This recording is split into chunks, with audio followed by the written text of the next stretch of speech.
ng'ebulambali abayizi b'ekibiina ekyomusanvu badula ebigezo ebyakamaliza ebya Pabukedde lubateekeddeko ebigezo ebifaananyiriza ebyakamalirizo ebyokwegezamu ebitandika olunaku olw'enkya. Omukunganyi Pabukedde Michael Mukasa Ssebbowa alambuludde ku nteekateeka eno ng'omuyizi wakubiba obudde obw'okubikoleramu agambye biteekeddwateekeddwa abasomesa abakugu mu masomo ag'enjawulo ng'olunaku olw'enkya bakutandika n'okubala ku lwokubiri SST, ku lwokusatu sayansi, olwokuna basembyeyo Olungereza.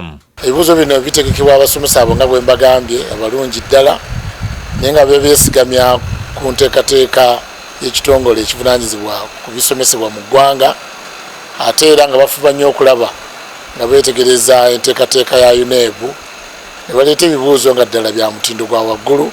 Ssebbowa kinoganyiza nga abizi abakozesa ebigezo bino webayitira waggulu mu bigezo by'akamalirizo n'akunga abazadde abasomesa n'abakulira amasomero okulira abantu Pabukedde kusinisa lukumi bajjemu ebigezo. Ffe tulina obwesige era tulina okukkiriza nti omuyizi azeekwata ebibuuzo ebifulumira mu Pabukedde ku Mande n'Olwokuna tayitira buyisizi mu ddaala erisooka wabula ayitira mu ddaala erisooka ku bulero obw'owaggulu ddala. Mu ngeri emu abawanguluzi bakazannya ku Pabukedde nga lujaguza emyaka 30 bukyanga lutandikibwawo abawangula okutwalibwa mu kifo ekisanyukirwamu ekyamasaka Kalicho Resort okwerira okulamu n'abagole baabwe kyaddaaki bafunikidde okukyala kwabwe.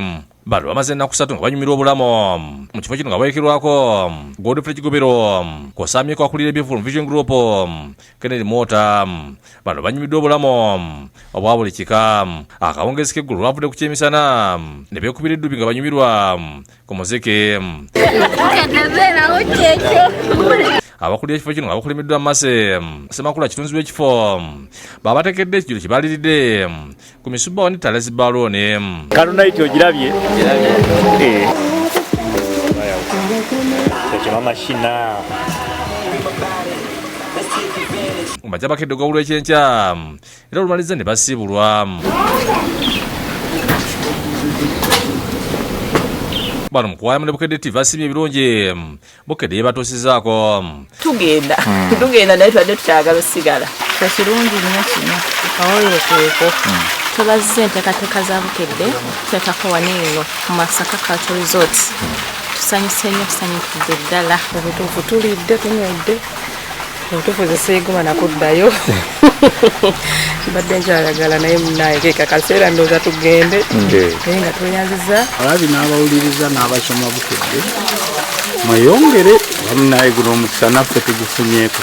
Twadde mu kuwuga, kunywa, kulya, kusanyuka, kuzina mazina kitambudde bulungi nnyo mu butuufu. Mase Ssemakula ku lw'Amasaka Kalicho Resort asiimye enkolagana eno. Tuli basanyufu nnyo, mwebale era tusuubira okubeera nga tugendagenda maaso n'enkolagana yaffe nammwe. Era tubakubiriza mwesibe ku Bukedde, mwesibe ku Vision Group n'ebitongole byabwe ebirala ebintu byaffe biba byalaali biba bya mazima. Maria Nantumbwe ne muli wa John Bosco bakusakidde eggulu eno lwa Bukedde TV. Olupapula lwa Bukedde myaka 3.